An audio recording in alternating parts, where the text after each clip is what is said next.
ಎಲ್ಲರಿಗೂ ನಮಸ್ಕಾರ. ಇವತ್ತಿನ ಒಂದು ಕಾನೂನಿನ ಚರ್ಚಾ ವಿಷಯ ಯಾವುದು ಅಂತಂದ್ರೆ ಸಿವಿಲ್ ಕೇಸ್ಗಳಲ್ಲಿ ಏನೇನು ಸ್ಟೇಜಸ್ ಇರುತ್ತೆ ಅಂತ ನಾವು ತಿಳ್ಕೊಬೇಕಾಗುತ್ತೆ ಮತ್ತು ಅದರ ಪ್ರೊಸೀಜರ್ಗಳು ಏನು ಅಂತ.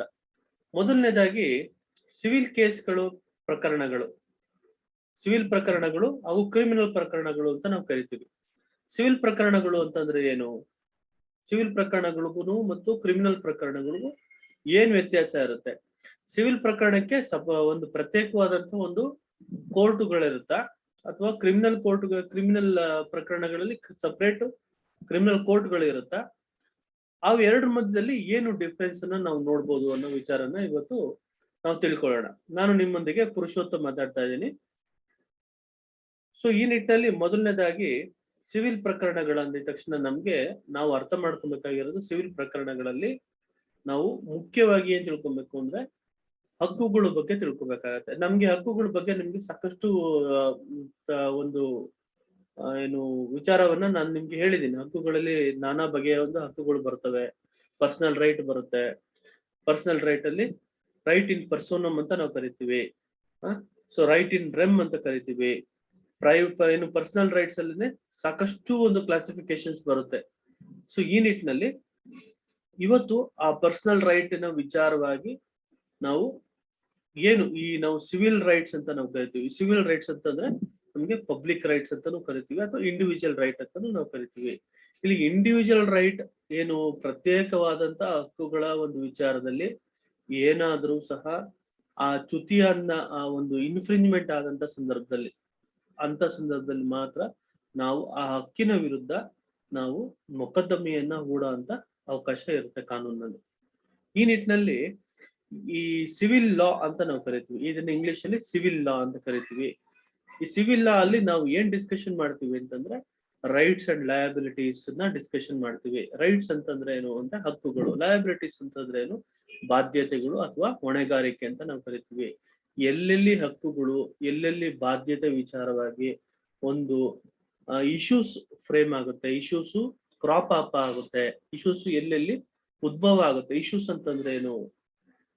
ಸೊ ಇಶ್ಯೂಸ್ ಅಂದ್ರೆ ಏನು ಅಂತಂದ್ರೆ ನೋಡಿ, ಪುಟ್ಟೇಶ್ ಲಮ್ಮಾಣಿ ಅವರಿದ್ದಾರೆ ಮತ್ತು ವಸಂತ್ ಅವರಿದ್ದಾರೆ, ಕುಮಾರ್ ಅವರಿದ್ದಾರೆ, ಹರ್ಷಿತಾ ಅವರು ಸಹ ಇದ್ದಾರೆ. ಇಶ್ಯೂಸ್ ಅಂತಂದ್ರೆ ಅಂಶ ಅಂತ, ವಿವಿಧ ಅಂಶ ಅಂತ ನಾವು ಕರಿತೀವಿ. ಒಂದೊಬ್ಬ ಜಗಳ ಆಡ್ತಾ ಇರ್ತಾನೆ. ಈಗ ಪುಟ್ಟೇಶ್ ಲಮ್ಮಾಣಿ ಅಂತ ಇರ್ತಾರೆ, ವಸಂತ್ ಇರ್ತಾರೆ, ಕುಮಾರ್ ಅವ್ರು ಇರ್ತಾರೆ. ಇವ್ರ ಮಧ್ಯದಲ್ಲಿ ವಸಂತ್ ಮತ್ತು ಕುಮಾರ್ನವ್ರನ್ನ ಉದಾಹರಣೆಗೆ ತಗೋಣ. ನಾವು ಏನು ಉದಾಹರಣೆಗೆ ತಗೋಣ ಅಂತಂದ್ರೆ, ವಸಂತ್ ಅವರು ಕುಮಾರ್ ಅವರು ಒಂದು ಮನೆ ಇರ್ತದೆ ಕುಮಾರ್ ಅವ್ರಿಗೆ. ಆ ಮನೆಯಲ್ಲಿ ವಸಂತ್ ಅನ್ನೋರು ಬಾಡಿಗೆಯನ್ನ ತಗೋತಾರೆ, ಲೀಸ್ಗೆ ತಗೋತಾರೆ. ಲೀಸ್ಗೆ ತಗೊಂಡಂತ ಸಂದರ್ಭದಲ್ಲಿ ವಸಂತ್ ಅವರು ಒಂದು ಅಗ್ರಿಮೆಂಟ್ ಅನ್ನ ಮಾಡ್ಕೊತಾರೆ. ಏನಂತ ಅಗ್ರಿಮೆಂಟ್ ಅನ್ನ ಮಾಡ್ಕೊಂತಾರೆ ಅಂತಂದ್ರೆ, ನಾನು 3 ವರ್ಷಗಳ ಕಾಲ ಈ ಮನೆಯಲ್ಲಿ ನಾನು ವಾಸ ಮಾಡುತ್ತೇನೆ. ಸೊ ಅದರ ಪ್ರತಿಯಾಗಿ ನಾನು ನಿಮ್ಗೆ 5 ಲಕ್ಷದ ಒಂದು ಅಮೌಂಟ್ ಅನ್ನು, ಅಡ್ವಾನ್ಸ್ ಅಮೌಂಟ್ ಅನ್ನು ನಾನು ಕೊಡ್ತೀನಿ ಅಂತ ಹೇಳಿ ಒಪ್ಕೊಂತಾರೆ ವಸಂತ್ ಕುಮಾರ್ ಅವ್ರ ಕಡೆಯಿಂದ. ಕೊಟ್ಟಂತ ಸಂದರ್ಭದಲ್ಲಿ ಒಂದು ಅಗ್ರಿಮೆಂಟ್ ಅನ್ನ ಮಾಡ್ಕೊಂತಾರೆ, ಒಂದು ಲೀಸ್ ಅಗ್ರಿಮೆಂಟ್ ಮಾಡ್ಕೊಂತಾರೆ. ಲೀಸ್ ಅಗ್ರಿಮೆಂಟ್ ಮಾಡ್ಕೊಂಡು ವಸಂತ್ ಅವರು ಕುಮಾರ್ ಅವರ ಒಂದು ಮನೆಯಲ್ಲಿ ವಾಸ ಮಾಡೋದಕ್ಕೆ ಶುರು ಮಾಡ್ತಾರೆ. ವಾಸ ಮಾಡಕ್ಕೆ ಶುರು ಮಾಡಿದಂತ ಸಂದರ್ಭದಲ್ಲಿ ಕುಮಾರ್ ಅವ್ರಿಗೆ 1 ವರ್ಷ ಆದ್ಮೇಲೆ 2 ವರ್ಷ ಆಗುತ್ತೆ. 2 ವರ್ಷ ಆದ ನಂತರ ಒಂದು ಮಧ್ಯ ಒಂದು ಸ್ಥಿತಿಯಲ್ಲಿ ಕುಮಾರ್ ಅವ್ರಿಗೆ ಆ ಮನೆಯೇ ಬೇಕಾಗಿರುತ್ತೆ. ಯಾರಿಗೆ? ವಸಂತ್ ಅವ್ರಿಗೆ ಕೊಟ್ಟಿದ್ರಲ್ಲ, ಲೀಸ್ ಕೊಟ್ಟಿದ್ರಲ್ಲ ಆ ಮನೆ ಅವ್ರಿಗೆ ಬೇಕಾಗಿರುತ್ತೆ. ಅವಾಗ ಏನ್ ಮಾಡ್ತಾರೆ ಅಂದ್ರೆ, ಇವ್ರಿಗೆ ವಸಂತ್ ಅನ್ನೋರ್ಗೆ ಕುಮಾರ್ ಅವರು ಒಂದು ನೋಟಿಸ್ ಅನ್ನ ಕಳಿಸ್ತಾರೆ. ಏನ್ ನೋಟಿಸ್ ಕಳಿಸ್ತಾರೆ? ನೀವು ಈ ಮನೆಯನ್ನ ಖಾಲಿ ಮಾಡ್ಕೊಡಿ, ನಮ್ಗೆ ಈ ಮನೆ ನನಗೆ ಬೇಕಾಗಿದೆ. ನಾನು ಈ ತರ ಒಂದು ಬೇರೆ ಊರಿನಲ್ಲಿ ಕೆಲಸ ಮಾಡ್ತಾ ಇದ್ದು, ನಾನೊಬ್ಬ ಸೆಂಟ್ರಲ್ ಗೌರ್ಮೆಂಟ್ ಎಂಪ್ಲಾಯಿ ಆಗಿದ್ದು, ನನ್ನ ರಿಟೈರ್ಡ್ ಆಗಿದೆ.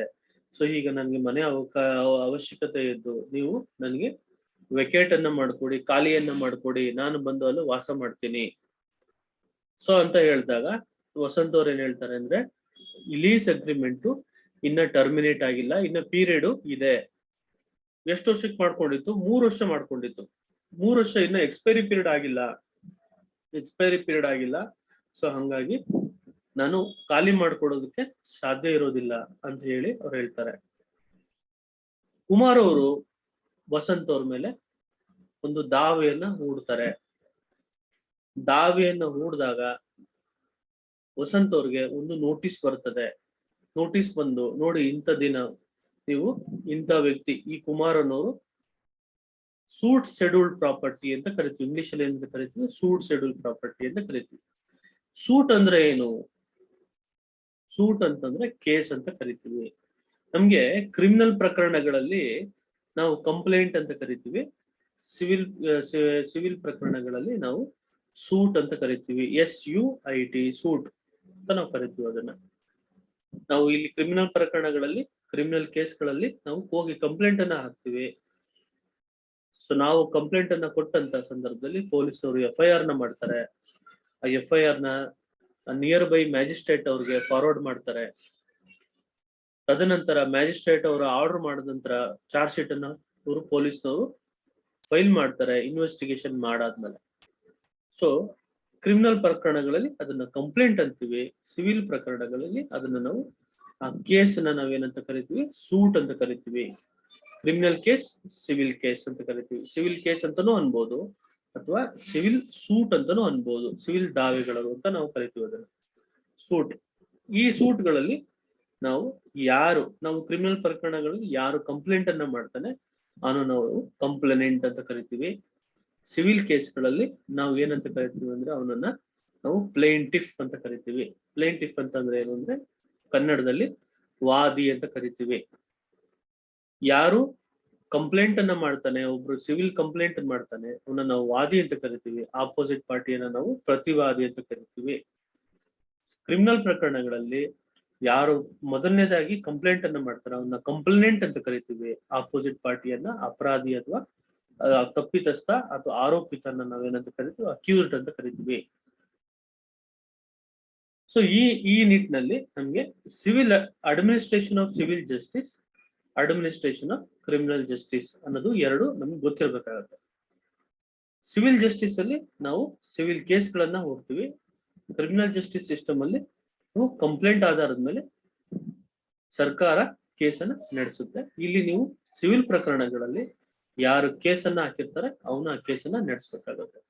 ಅವನನ್ನ ನಾವು ವಾದಿ ಅಂತ ಕರಿತೀವಿ. ಆಪೋಸಿಟ್ ಪಾರ್ಟಿನ ನಾವು ಪ್ರತಿವಾದಿ ಅಂತ ಕರಿತೀವಿ. ಅದನ್ನ ಸೂಟ್ ಅಂತ ಕರಿತೀವಿ. ಸೊ ಇದು ನಿಮ್ಗೆ ಬೇಸಿಕ್ ಆಗಿ ತಿಳ್ಕೊಂಡಿರ್ಬೇಕಾಗಿರೋಂತ ಒಂದು ವಿಚಾರ. ಇನ್ನ ಮುಂದೆ ನಾವು ತಿಳಿತಾ ಹೋದಾಗ ಈ ಸಿವಿಲ್ ಪ್ರಕರಣಗಳಲ್ಲಿ ಯಾವ ಕಾನೂನು ಬರುತ್ತೆ, ಯಾವ ಕಾನೂನಲ್ಲಿ ನಾವು ಈ ಸಿವಿಲ್ ಪ್ರಕರಣಗಳನ್ನ ನಡೆಸಬೇಕಾಗ್ತದೆ ಅಂತ. ಈ ಸಿವಿಲ್ ಪ್ರಕರಣಗಳನ್ನ ಯಾವ ಕಾನೂನಲ್ಲಿ ಮಾಡ್ಬೇಕಾಗುತ್ತೆ ಅಂದ್ರೆ ನಮ್ಗೆ ಸಿವಿಲ್ ಪ್ರೊಸೀಜರ್ ಕೋಡ್ ಅಂತ. ಸಿವಿಲ್ ಪ್ರೊಸೀಜರ್ ಕೋಡ್ ಅಂತಂದ್ರೆ ಏನು? ಸಿವಿಲ್ ಪ್ರಕ್ರಿಯಾ ಸಂಹಿತೆ ಅಂತ ನಾವು ಅದನ್ನ ಕರಿತೀವಿ. ನಾನು ಅದನ್ನ ನಿಮ್ಗೆ ತೋರಿಸ್ತೀನಿ ಸಿವಿಲ್ ಪ್ರಕ್ರಿಯಾ ಸಂಹಿತೆ ಹೇಗಿರುತ್ತೆ ಅಂತ. ಅದು ಒಂದು ಕಾನೂನು. ಅದು ಒಂದು ಕಾನೂನಲ್ಲಿ ನಾವು ಅದನ್ನ ತಿಳ್ಕೊತೀವಿ. ಅದರಲ್ಲಿ ನಮ್ಗೆ ಎಲ್ಲಾ ಒಂದು ಕೇಸಿನ ವಿಚಾರವಾಗಿ ಸಹ ಅದರಲ್ಲಿ ಮೆನ್ಷನ್ ಮಾಡಿದ್ದಾರೆ. ನೋಡಿ, ಕಾಣಿಸ್ತಾ ಇದೆಯಾ? ಅದು the code of civil procedure ಅಂತ ಕಾಣಿಸ್ತಾ ಇದೆಯಾ? ಕಾಣಿಸ್ತಾ ಇದೆ ನಿಮ್ಗೆ ಕೋಡ್ ಆಫ್ ಸಿವಿಲ್ ಪ್ರೊಸೀಜರ್ 1908 ಅಲ್ಲಿ. ನೋಡಿ, ಇದರಲ್ಲಿ ನಿಮ್ಗೆ ಸೆಕ್ಷನ್ಸ್ ವೈಸ್ ಕ್ಲಾಸಿಫಿಕೇಶನ್ ಮಾಡಿದ್ದಾರೆ. ಸೆಕ್ಷನ್ ವೈಸ್ ಕ್ಲಾಸಿಫಿಕೇಶನ್ ನೋಡಿ, ಸೆಕ್ಷನ್ 158 ಸೆಕ್ಷನ್ ಇದಾವೆ. ಶೆಡ್ಯೂಲ್ಸ್ ಅಂತ ಮಾಡಿದ್ದಾರೆ. ಆ ಶೆಡ್ಯೂಲ್ಸ್ ಅಲ್ಲಿ ಆರ್ಡರ್ಸ್ ಅಂತ ಸಹ ಮೆನ್ಷನ್. ನೋಡಿ, ಶೆಡ್ಯೂಲ್ ಆದ ನಂತರ ಶೆಡ್ಯೂಲ್ಸ್ ಆದ್ಮೇಲೆ ನಮಗೆ ಆರ್ಡರ್ಸ್ ಇದಾವೆ. ಆರ್ಡರ್ಸ್ ಆದ್ಮೇಲೆ ಆರ್ಡರ್ಸ್ ಅಲ್ಲಿ ರೂಲ್ಸ್ ಗಳನ್ನ ಮೆನ್ಷನ್ ಮಾಡಿದ್ದಾರೆ. ಈ ನಿಟ್ಟಲ್ಲಿ ನಾವು ಮೊದಲನೇ ಹಂತದಲ್ಲಿ ಸಿವಿಲ್ ಕೇಸ್ಗಳಲ್ಲಿ ಏನ್ ತಿಳ್ಕೊಬೇಕು ಅಂತಂದ್ರೆ ಕೋರ್ಟ್ ಸ್ಟ್ರಕ್ಚರ್ ನ ತಿಳ್ಕೊಬೇಕು. ನಮ್ಗೆ ಕ್ರಿಮಿನಲ್ ಕೇಸ್ಗಳಲ್ಲಿ ಹೇಗೆ ಕೋರ್ಟ್ ಸ್ಟ್ರಕ್ಚರ್ ಇಂಪಾರ್ಟೆಂಟ್ ಆಗುತ್ತೆ, ಅದೇ ರೀತಿಯಲ್ಲಿ ಸಿವಿಲ್ ಪ್ರಕರಣಗಳಲ್ಲೂ ಸಹ ಕೋರ್ಟಿನ ಸ್ಟ್ರಕ್ಚರ್ಗಳು ಇಂಪಾರ್ಟೆಂಟ್ ಆಗುತ್ತೆ. ಯಾವ್ಯಾವ ತರ ಕೋರ್ಟ್ಗಳನ್ನು ನಾವು ನೋಡ್ತೀವಿ ಅಂತ ಮೊದಲನೇ ಹಂತದಲ್ಲಿ ನಾನು ನಿಮ್ಗೆ ತೋರಿಸ್ತೇನೆ ಯಾವ ತರ ಒಂದು ಕೋರ್ಟ್ಗಳು ಇರ್ತದೆ ಅಂತ ಹೇಳಿ.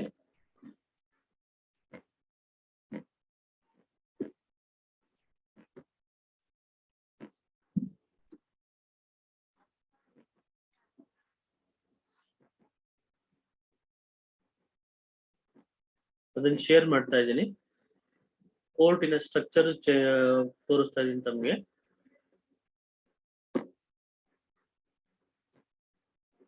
ಕಾಣಿಸ್ತಾ ಇದೆಯಲ್ಲ ಇದು? ಕಾಣಿಸ್ತಾ ಇದೆಯಲ್ಲ ಇದು? ಅನ್ಮ್ಯೂಟ್ ಮಾಡ್ಕೊಳ್ಳಿ. ಹಾ, ನೋಡಿ, ಮೊದಲನೇ ಹಂತದಲ್ಲಿ ನಿಮ್ಗೆ ಸಿವಿಲ್ ಕೋರ್ಟ್ಗಳು ನೋಡಿ, ಇದು ಮೆಟ್ರೋಪಾಲಿಟನ್ ಕೋರ್ಟ್ಸ್ ಅಂತ ಕರಿತೀವಿ, district and session court. Metropolitan courts ನಮ್ಗೆ ಯೂಶಲ್ ಆಗಿ ಎಲ್ಲಿ ಸಿಗುತ್ತೆ ಅಂತಂದ್ರೆ ಈ ಮೆಟ್ರೋಪಾಲಿಟನ್ ಏರಿಯಾಸ್ ಯಾವುದು? ಬೆಂಗಳೂರಲ್ಲಿ ನಾವು ಎಲ್ಲೆಲ್ಲಿ ಮೆಟ್ರೋಪಾಲಿಟನ್ ಕಾರ್ಪೊರೇಷನ್ ಏರಿಯಾ ಅಂತ ನಾವು ಕರಿತೀವಿ, ಅಲ್ಲೆಲ್ಲ ಸಹ ಈ ತರ ಕೋರ್ಟ್ಗಳು ಇರುತ್ತೆ. ನಮ್ಗೆ ಡಿಸ್ಟ್ರಿಕ್ಟ್ ಅಂಡ್ ಸೆಷನ್ ಕೋರ್ಟ್ ಅಂತ ನಾವು ಕರೆದಾಗ ಡಿಸ್ಟ್ರಿಕ್ಟ್ ವೈಸ್, ಡಿಸ್ಟ್ರಿಕ್ಟ್ ಕೆಡರ್ ಅಲ್ಲಿ ನಾವು ಈ ತರ ಕೋರ್ಟ್ ಗಳನ್ನ ನೋಡ್ಬೋದು. ಮೊದಲನೇ ಹಂತದಲ್ಲಿ ನೋಡಿ, ಕೆಳಗಡೆ ಕಾಣಿಸ್ತಾ ಇದೆಯಲ್ಲ, ಇದು munsif court, district munsif or junior civil judge. ಮೊದಲನೇ ಹಂತದಲ್ಲಿ ಈ ಕೋರ್ಟ್ ನಾವು ನೋಡ್ಬೋದು, ಮುನ್ಸಿಫ್ ಕೋರ್ಟ್ ಅಥವಾ junior civil judge junior division ಅಂತ, ಅಥವಾ ಡಿಸ್ಟ್ರಿಕ್ಟ್ ಮುನ್ಸಿಫ್ ಕೋರ್ಟ್ ಅಂತ ಕರಿಬಹುದು. ಇದು ನಾವು ಎಲ್ಲಿ ನೋಡ್ತೀವಿ ಅಂತಂದ್ರೆ ಪ್ರತಿಯೊಂದು ಜಿಲ್ಲಾ ಕೇಂದ್ರದಲ್ಲಿ, ಪ್ರತಿಯೊಂದು ತಾಲೂಕುಗಳಲ್ಲಿ, ಒಂದು ಜಿಲ್ಲೆ ಅಂದಾಗ ತಾಲೂಕು ಬರುತ್ತೆ, ಮೊದಲು ತಾಲೂಕಾ ಲೆವೆಲ್ ಬರುತ್ತೆ, ಎಲ್ಲ ಗುಂಪು 3-4 ತಾಲೂಕುಗಳನ್ನ ಸೇರಿದಾಗ ಡಿಸ್ಟ್ರಿಕ್ಟ್ ಆಗುತ್ತೆ.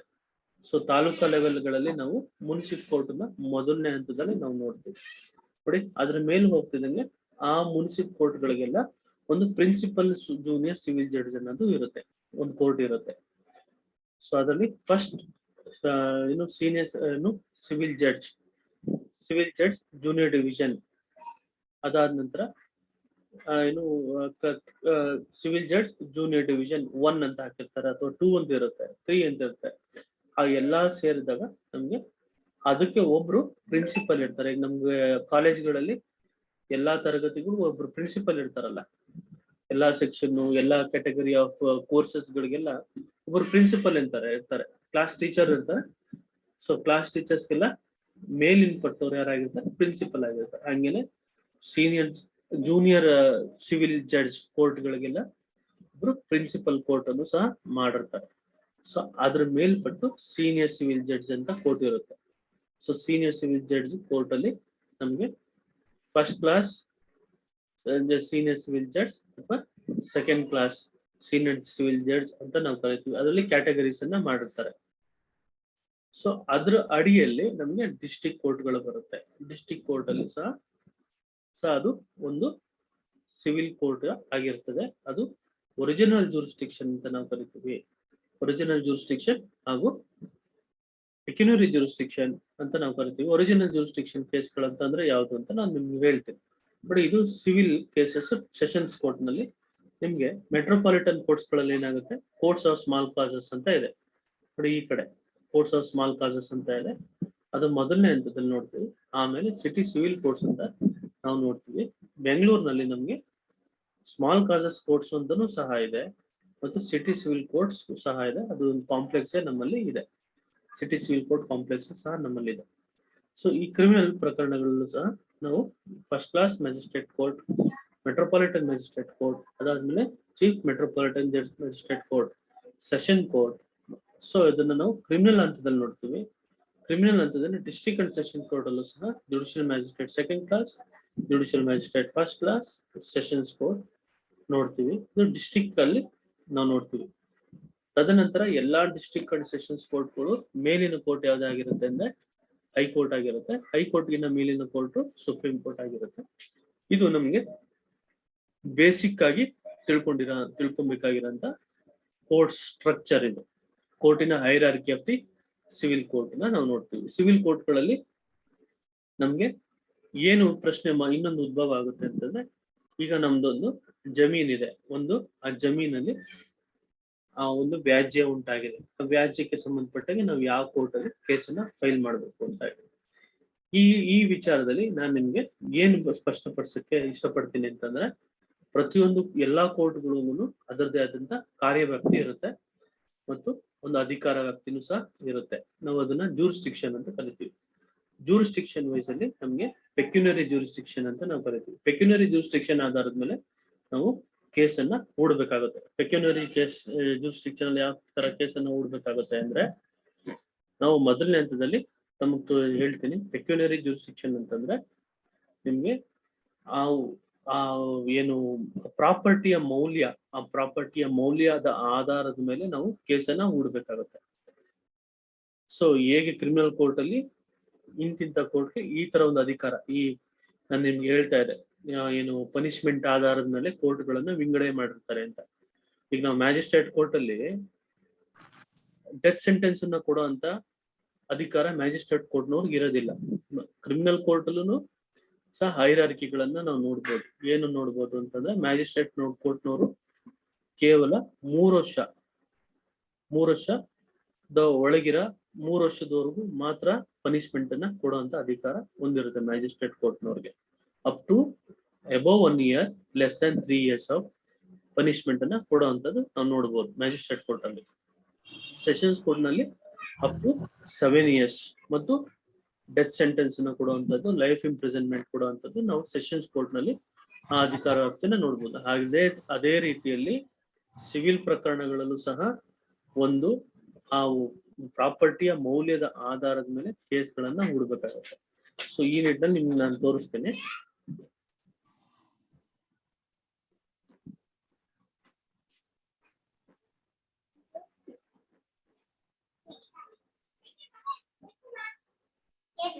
ನೋಡಿ, ನಾನು ಶೇರ್ ಮಾಡ್ತೀನಿ ನೋಡಿ.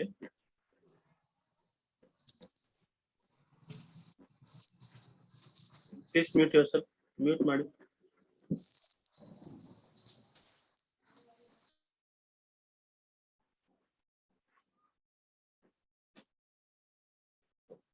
ನೋಡ್ತಾ ಇದ್ದೀರಾ? ಇದು ವೆಬ್ಸೈಟ್ ಕಾಣಿಸ್ತಾ ಇದೆ? ಇದು ಅನ್ಮ್ಯೂಟ್ ಮಾಡ್ಕೊಳ್ಳಿ. ಕಾಣಿಸ್ತಾ ಇದೆ ಸರ್, ಕಾಣಿಸ್ತಾ ಇದೆ. ಓಕೆ, ನೋಡಿ, ಇದರಲ್ಲಿ ಹೈಕೋರ್ಟ್ ಆಫ್ ಕರ್ನಾಟಕ ವೆಬ್ಸೈಟ್ ಇದು.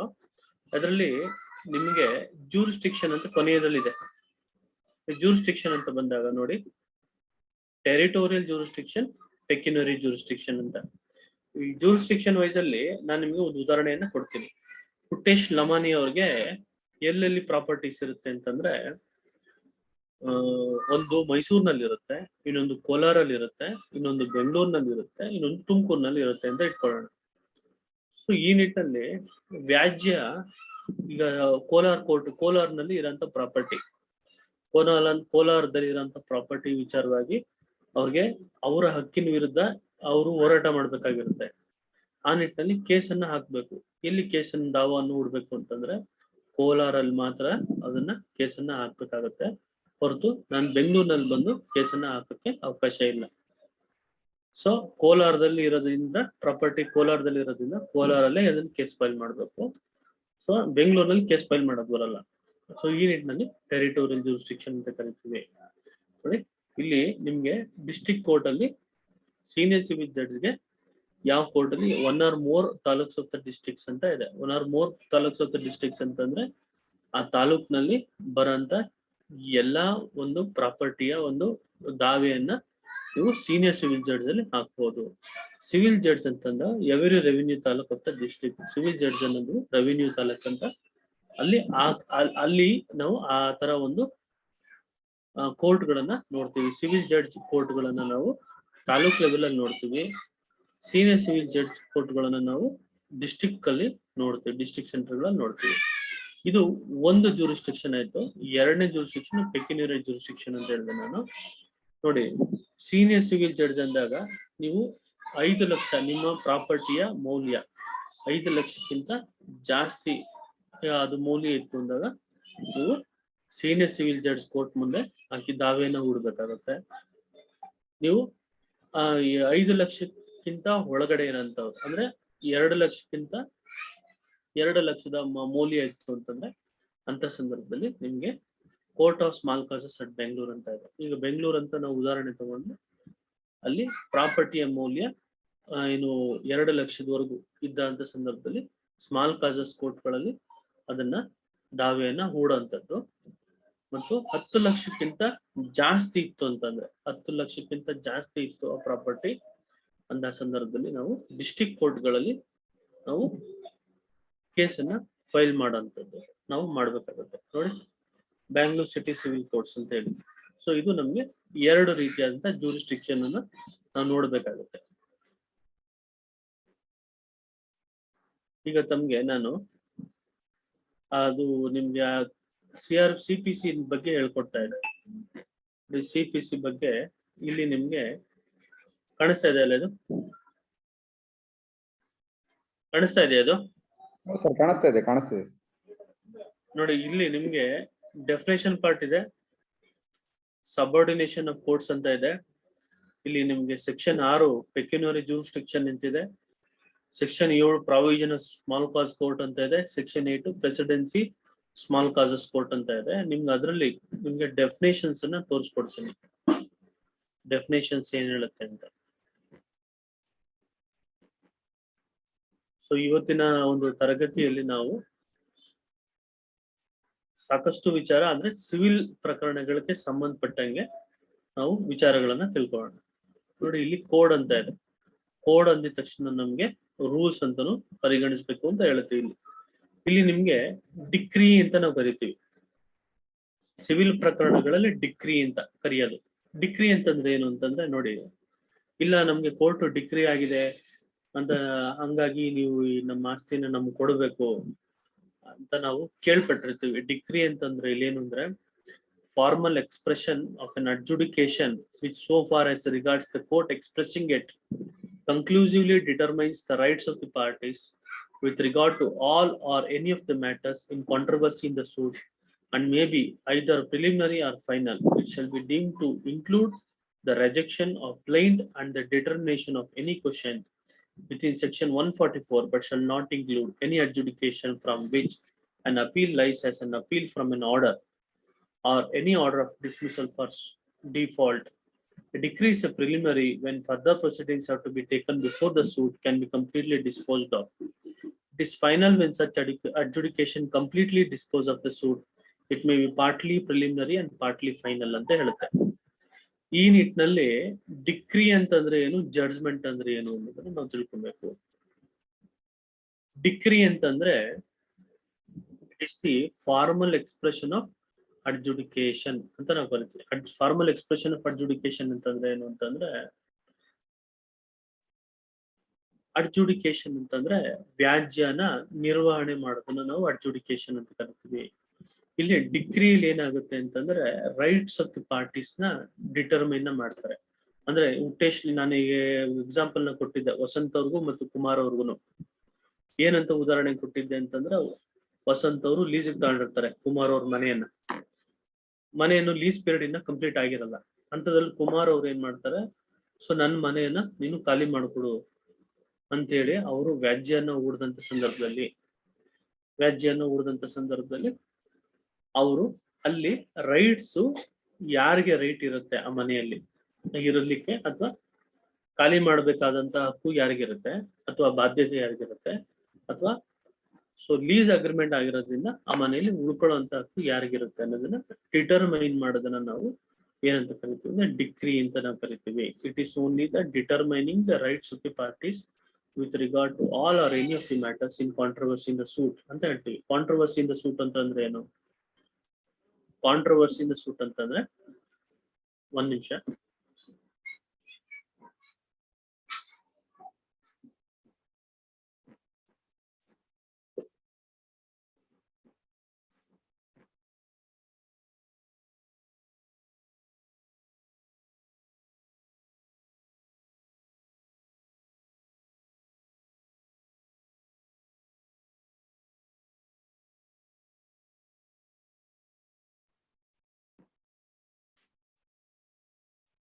ನೋಡಿ, ಕಾಂಟ್ರವರ್ಸಿ ಇನ್ ದ ಸೂಟ್ ಅಂತ ನಾವು ಕರಿತೀವಿ. ಕಾಂಟ್ರವರ್ಸಿ ಇನ್ ದ ಸೂಟ್ ಅಂದ್ರೆ ಏನು? ಕಾಂಟ್ರವರ್ಸಿ ಅಂತಂದ್ರೆ, ಈಗ ವಸಂತು ಮತ್ತು ಕುಮಾರ್ ಅವ್ರ ಮಧ್ಯದಲ್ಲಿ ಏನು ವ್ಯಾಜ್ಯಕ್ಕೆ ಕಾರಣ ಆಗಿರುತ್ತಲ್ಲ ಅದೇ ಕಾಂಟ್ರವರ್ಸಿ. ಇಲ್ಲೇನ್ ಕಾಂಟ್ರವರ್ಸಿ? ಕುಮಾರ್ ಅವ್ರಿಗೆ ಆ ಮನೆಯೇ ಬೇಕು. ವಸಂತ್ ಅವ್ರದ್ದು ಏನ್ ಕಾಂಟ್ರವರ್ಸಿ ಅಂತಂದ್ರೆ, ನೀನ್ ಇನ್ನ ಲೀಸ್ ಪೀರಿಯಡ್ ಕಂಪ್ಲೀಟ್ ಆಗಿಲ್ಲ, ಸೊ ಹಂಗಾಗಿ ನಾನ್ ಮನೆ ಬಿಟ್ಕೊಡೋದಿಲ್ಲ ಅನ್ನೋದು ಅವ್ರದ್ದು ಕಾಂಟ್ರವರ್ಸಿ. ಇಲ್ಲಿ ನಮ್ಗೆ ಆ ಎರಡು ಇಬ್ಬರ ಏನು ನಾವು ಕಂಟೆನ್ಷನ್ ತಗೊಂಡಾಗ ಆ ಮಧ್ಯದಲ್ಲಿ ನಾವು ಕ್ವಶನ್ ಅನ್ನ ಹಾಕ್ತಿವಿ, ಏನ್ ವಿಚಾರಕ್ಕೆ ಇವರಿಬ್ರು ಜಗಳನ್ನ ಆಡ್ತಾ ಇದ್ದಾರೆ, ಅಂತಂದಾಗ ನಮ್ಗೆ ಕುಮಾರ್ ಅವ್ರದ್ದು ಮನೆಯನ್ನ ಇವರು ವಸಂತ್ ಅವರು ಲೀಸ್ಗೆ ತಗೊಂಡಿದಾರ, ಆ ಮನೆಯ ಲೀಸ್ಗೆ ತಗೊಂಡಿದ್ದು ಆ ಲೀಸ್ ಪೀರಿಯಡ್ ಕಂಪ್ಲೀಟ್ ಆಗಿದ್ಯಾ ಇಲ್ವಾ, ಮತ್ತು ವಸಂತ್ ಅವರು ಕುಮಾರ್ ಅವ್ರಿಗೆ ಮನೆಯನ್ನ ಬಿಟ್ಕೊಡ್ಬೇಕಾ, ಸೊ ಯಾವೊಂದು ವಿಚಾರವಾಗಿ ವಸಂತ್ ಮತ್ತು ಕುಮಾರ್ ಅವ್ರ ನಡುವೆ ಒಂದು ವ್ಯಾಜ್ಯ ಉಂಟಾಗಿದೆ, ಅದೇ ನಮ್ಗೆ ಕಾಂಟ್ರವರ್ಸಿ ಅಂತ ನಾವು ಕರಿತೀವಿ. ಸೊ ಅದನ್ನ ಆ ಕಾಂಟ್ರವರ್ಸಿ ವಿಚಾರದಲ್ಲಿ ಯಾರಿಗೆ ಹಕ್ಕು ಇದೆ, ಯಾರಿಗೆ ಹಕ್ಕು ಇಲ್ಲ ಅನ್ನೋದನ್ನ ತೀರ್ಮಾನ ಮಾಡ್ತೀವಲ್ಲ, ಕೋರ್ಟ್ ನಲ್ಲಿ ತೀರ್ಮಾನ ಮಾಡ್ತಾರಲ್ಲ, ಅದನ್ನ ನಾವು ತೀರ್ಮಾನ ಮಾಡಿ ಒಂದು ಅದನ್ನ ರೂಪ ಕೊಡ್ತಾರಲ್ಲ, ಆ ರೂಪಕ್ಕೆ ನಾವೇನಂತ ಕರಿತೀವಿ ಅಂದ್ರೆ ಡಿಕ್ರಿ ಅಂತ ಕರಿತೀವಿ. ಜಡ್ಜ್ಮೆಂಟ್ ಅಂಡ್ ಡಿಕ್ರಿ ಅಂತ. It is called as judgment and decree. ಅದನ್ನ ನಾವು ಜಡ್ಜ್ಮೆಂಟ್ ಅಂಡ್ ಡಿಕ್ರಿ ಅಂತ ನಾವು ಕರಿತೀವಿ. ನೋಡಿ ಇಲ್ಲಿ ಇದೆ ಅಲ್ಲಿ, it shall be deemed to include the rejection of plaint and the determination of any question with section 144 but shall not include any adjudication from which an appeal lies as an appeal from an order, any order for dismissal for default ಅಂತ ಕರೀತಾರೆ. Decree ಮತ್ತು judgment ನ ನಡುವೆ ಏನು ವ್ಯತ್ಯಾಸ ಅಂತಂದ್ರೆ, judgment ಅಲ್ಲಿ ಇವರು ಏನು ಸಾಕ್ಷಿಗಳನ್ನ ಕೊಟ್ಟಿರ್ತಾರೆ, ವಸಂತ್ ಅವ್ರು ಏನ್ ಸಾಕ್ಷಿಗಳನ್ನ ಕೊಟ್ಟಿರ್ತಾರೆ, ಕುಮಾರ್ ಅವ್ರು ಏನ್ ಸಾಕ್ಷಿಗಳನ್ನ ಕೊಟ್ಟಿರ್ತಾರೆ, ಆ ಸಾಕ್ಷ್ಯಗಳ ಆಧಾರದ ಮೇಲೆ ಒಂದು ರೀಸನಿಂಗ್ ಅನ್ನ ಮಾಡ್ತಾರೆ, ಒಂದು ಆಲೋಚನೆಯನ್ನ ಮಾಡಿದ್ದು ಆ ಆಲೋಚನೆಯನ್ನ ಬರವಣಿಗೆ ರೂಪದಲ್ಲಿ ಬರೆಯುವಂಥದ್ದನ್ನ ನಾವು ಜಡ್ಜ್ಮೆಂಟ್ ಅಂತ ಕರಿತೀವಿ. ಡಿಕ್ರಿ ಅಂತಂದ್ರೆ, ಡಿಕ್ರಿಯಲ್ಲಿ formal adjudication of rights of the parties ನಡೆಯುತ್ತೆ. ಇವ್ರಿಗೆ ರೈಟ್ ಇದೆ, ಇವ್ರಿಗೆ ರೈಟ್ ಇಲ್ಲ, ಇವ್ರಿಗೆ ಲಯಬಿಲಿಟಿ ಇದೆ, ಆ ಲಯಬಿಲಿಟಿ ಇವ್ರಿಗಿಲ್ಲ ಅನ್ನೋದನ್ನ ಡಿಕ್ಲೇರ್ ಮಾಡೋದು ಡಿಕ್ರಿ ಅಂತ ಕರಿತೀವಿ. ಜಡ್ಜ್ಮೆಂಟ್ ಅಂದ್ರೆ ಅದರಲ್ಲಿ it includes decree part also, where the examination of all the evidences produced and adduced by both parties ಅಂತ ನಾವು ಕರಿತೀವಿ. ವಸಂತ್ ಅವರು ಸಹ ಎವಿಡೆನ್ಸ್ ಏನ್ ಕೊಟ್ಟಿರ್ತಾರೆ, ಸಾಕ್ಷ್ಯಾಧಾರಗಳನ್ನ ಕೊಟ್ಟಿರ್ತಾರೆ, ಇವರೇನ್ ಸಾಕ್ಷ್ಯಾಧಾರಗಳನ್ನ ಕೊಟ್ಟಿರ್ತಾರೆ, ಸಾಕ್ಷಿಗಳ ವಿಚಾರಣೆಯನ್ನ ಮಾಡಿ ಅದೆಲ್ಲನೂ ಸಹ ನಾವು ಜಡ್ಜ್ಮೆಂಟ್ ಅಲ್ಲೇ ನೋಡ್ತೀವಿ. ಆ ಒಂದು ಪಾರ್ಟ್ ನಾವು ಡಿಕ್ರಿಲಿ ನೋಡೋದಿಲ್ಲ. ಡಿಕ್ರಿಲಿ ಏನಿದ್ರು ರೈಟ್ಸ್ ಯಾರಿಗಿದೆ, ರೈಟ್ಸ್ ಯಾರಿಗಿಲ್ಲ ಅಷ್ಟು ಮಾತ್ರ ನಾವು ಡಿಕ್ರಿಲಿ ನೋಡ್ತೀವಿ. ಸೊ ಯಾರು ಡಿಕ್ರಿಯನ್ನ, ಯಾರ ಪರವಾಗಿ ಡಿಕ್ರಿಯನ್ನ ಕೋರ್ಟ್ ಮಾಡುತ್ತೆ ಅಂತವನ್ನ ನಾವೇನಂತ ಕರಿತೀವಿ ಅಂದ್ರೆ ಡಿಕ್ರಿ ಹೋಲ್ಡರ್ ಅಂತ ಕರಿತೀವಿ. ನೋಡಿ ಇಲ್ಲಿದೆ ಡಿಕ್ರಿ ಹೋಲ್ಡರ್ ಅಂತ. Decree holder means any person in whose favour a decree has been passed or an order capable of execution has been made ಅಂತ ಅವ್ರನ್ನ ನಾವು ಡಿಕ್ರಿ ಹೋಲ್ಡರ್. ಅಪೋಸಿಟ್ ಪಾರ್ಟಿಯನ್ನ ನಾವೇನಂತ ಕರಿತೀವಿ, ಜಡ್ಜ್ಮೆಂಟ್ ಡೆಟಾರ್ ಅಂತ ಕರಿತೀವಿ. ಏನಂತ ಕರಿತೀವಿ, ಜಡ್ಜ್ಮೆಂಟ್ ಡೆಟಾರ್ ಅನ್ನೋ ಜಡ್ಜ್ಮೆಂಟ್ ಡೆಟಾರ್ ಅಂತ ಕರಿತೀವಿ.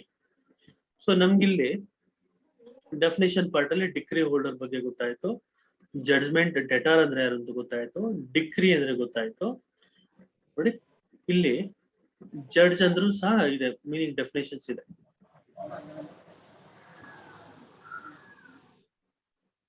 ನೋಡಿ ಜಡ್ಜ್ ಅಂದ್ರೂ ಸಹ ನಮ್ಗೆ ಡೆಫಿನೇಷನ್ ಇಲ್ಲಿ ಇದೆ.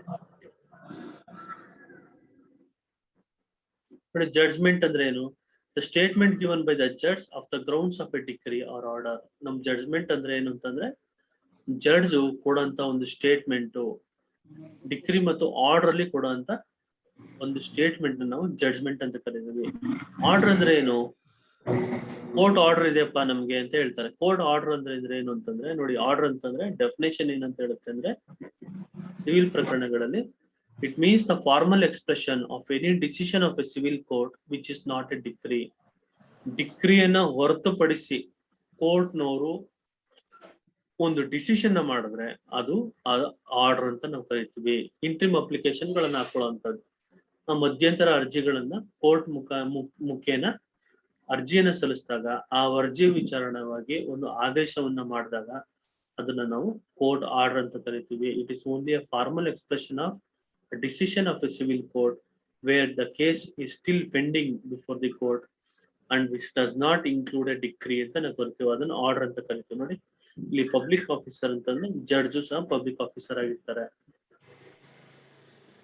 ಸೊ ಲಾಯರು ಸಹ ನೋಡಿ, every officer of a court of justice whose duty it is as such officer to investigate or report on any matter of law, or to make, authenticate or to keep any document, or to take charge or dispose of any property, or to execute any judicial process, and to administer any oath, to interpret or to preserve order on the court, every person especially authorized by court of justice to perform any of such duties. ನಮಗೆ court ಶಿರಸ್ತದಾರ್ ಅಂತ ಇರ್ತಾರೆ. ಈಗ ನಾವ್ ಹೆಂಗೆ SDS FDS ಅಂತ ಕರಿತೀವಿ, so court ಅಲ್ಲಿ ಶಿರಸ್ತದಾರ್ ಅಂತ ಇರ್ತಾರೆ, ಬೆಂಚ್ ಕ್ಲರ್ಕ್ ಅಂತ ನಾವು ಕರಿತೀವಿ. ಅವರು ಸಹ ಪಬ್ಲಿಕ್ ಆಫೀಸರ್ ಆಗಿರ್ತಾರೆ, ಅವರು ಸಹ ಕೋರ್ಟ್ ಆಫೀಸರ್, ವಕೀಲರು ಸಹ ಕೋರ್ಟ್ ಆಫೀಸರ್ ಆಗಿರ್ತಾರೆ. ನೋಡಿ ನಮ್ಗೆ ಇಷ್ಟು ನಮ್ಗೆ ತಿಳ್ಕೊಬೇಕಾಗತ್ತೆ. ಇಲ್ಲಿ ನಮ್ಗೆ ಸಬಾರ್ಡಿನೇಷನ್ ಆಫ್ ಕೋರ್ಟ್ ಅಂತ ಇದೆ. Section 3 for the purpose of this court the district court is subordinate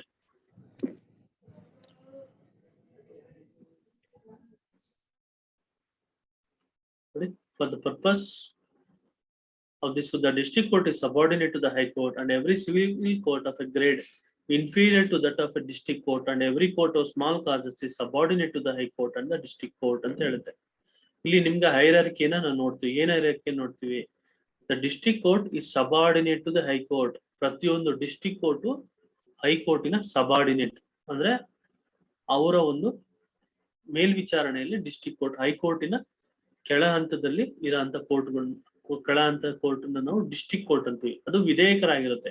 district court is subordinate to high court and every civil court of grade inferior to that of district court. ಪ್ರತಿಯೊಂದು civil ಕೋರ್ಟ್ಗಳು district ಕೋರ್ಟಿನ ಅಧೀನದಲ್ಲಿ ಇರುತ್ತೆ. ಮತ್ತು every court of small causes is subordinate to the high court and district court.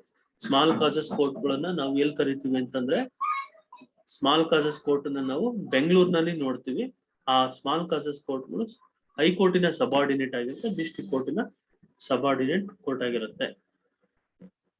So ಇದು ನಮ್ಗೆ ಕೋರ್ಟಿನ ವಿಚಾರದಲ್ಲಿ ಗೊತ್ತಾಯ್ತು. ನೋಡಿ ಇಲ್ಲಿ ನಿಮ್ಗೆ ನಾನು ಹೇಳ್ತಾ ಇದ್ದೆ ಪೆಕ್ಯುನರಿ ಜೂರಿಸ್ಡಿಕ್ಷನ್ ಅಂತ ಹೇಳ್ತಾ ಇದ್ದೆ. ನೋಡಿ ಪೆಕ್ಯುನರಿ ಜೂರಿಸ್ಡಿಕ್ಷನ್ ಬಗ್ಗೆ ಸಹ ಉಲ್ಲೇಖ ಇದೆ. ಇಲ್ಲಿ ಏನು ಉಲ್ಲೇಖ ಇದೆ? Saving so far as is otherwise expressly provided nothing here in content shall operate to give any court jurisdiction or suits the amount or value of the subject matter of which exceeds the pecuniary limits of its ordinary jurisdiction. ಅಂತಂದ್ರೆ ಯಾವ ಒಂದು ಪ್ರಾಪರ್ಟಿಯ ಬೆಲೆ ಮೌಲ್ಯ ಎಷ್ಟು ಪ್ರಮಾಣದಲ್ಲಾಗಿರುತ್ತೆ ಅದಕ್ಕೆ ಸೂಚಿಸಿರೋಂಥ ಕೋರ್ಟ್ಗಳಲ್ಲೇ ತಾವು ಕೇಸನ್ನ file ಮಾಡ್ಬೇಕೆ ಹೊರತು ಅದಕ್ಕಿಂತ ಜಾಸ್ತಿ ಇರ್ಬೋದು, ಅದಕ್ಕಿಂತ ಕಡಿಮೆ ಇರೋಂಥ ಕೋರ್ಟ್ ಅದನ್ನು ಫೈಲ್ ಮಾಡಿದಾಗ ಅದನ್ನ ನೀವು ಪರಿಗಣಿಸಬಾರ್ದು ಅಂತ.